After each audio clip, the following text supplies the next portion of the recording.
Friends, నియోపోలిస్లోని ఈ చిత్రాలు చూస్తే కొండలు, గుట్టలు, రాళ్ళు అవన్నీ కూడా బద్దలు కొట్టుకుంటూ అండ్ ఆకాశ హర్మ్యాలు నిర్మించే ప్రయత్నంలో ఇప్పుడు నియోపోలిస్ ఉంది అనేది స్పష్టంగా మనకు కనిపిస్తుంది.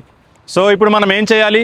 నియోపోలిస్లో మనం ఇన్వెస్ట్మెంట్ చేసే స్టేజ్లో లేదు ఇప్పుడు. కాబట్టి నియోపోలిస్ని దాటి, మోకిలా దాటి ఇప్పుడు శంకర్పల్లి తర్వాతి ప్రాంతాలన్నీ కూడా దీనిలాగా మెల్లిమెల్లిగా డెవలప్మెంట్ అవుతూ ఉంటాయి. ఒకప్పుడు ఇక్కడ కూడా ఏం లేదనుకున్నటువంటి ఈ ఏరియాలన్నీ డెవలప్ అవుతున్నది ఎలాగైతే చూస్తున్నామో అదేవిధంగా ఇప్పుడు మోకిలా దాటి, శంకర్పల్లి దాటి ఉన్నటువంటి ప్రాంతాలన్నీ కూడా అద్భుతంగా డెవలప్ అయ్యే ఛాన్సెస్ మనకి ముందు కనిపిస్తూ ఉంటాయి. కాబట్టి ఇక్కడ నుంచి మనకు కేవలం 28 to 30 కిలోమీటర్స్ డిస్టెన్స్లో మన 3 ఓపెన్ ప్లాట్స్, విల్లా ప్లాట్స్ ప్రాజెక్టులు ఉన్నాయి.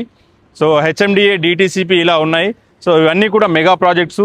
ఎవరికైతే వెస్ట్ హైదరాబాద్లో ఇంకా రేట్లు పెరగక ముందు తీసుకోవాలి అనుకునే వాళ్ళకి బెస్ట్ ఆప్షన్ అయితే మనం ఇస్తున్నాము. సో ఏం చేయాలి? పైన కనిపిస్తున్న నెంబర్కి కాల్ చేయండి, సైట్ విజిట్కి ప్లాన్ చేయండి, మీ వెస్ట్ హైదరాబాద్లోని ప్లాట్ని సెక్యూర్ చేసుకోండి. Thank you, all the best.